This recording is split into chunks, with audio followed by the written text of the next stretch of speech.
चुकून एका वळणावर सहज कसे गमतीनं भेटलो, उगीच खुळा प्रेमाचा खेळ आपोआप एक खेळलो.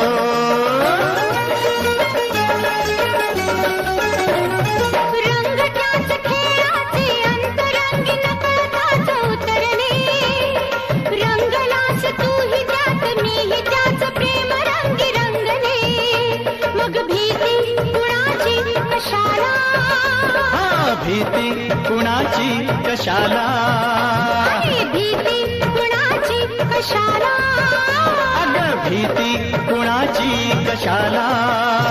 ना सांगताच आज हे कळे मला, कसा जीव माझा तुझ्यामध्ये गुंतला.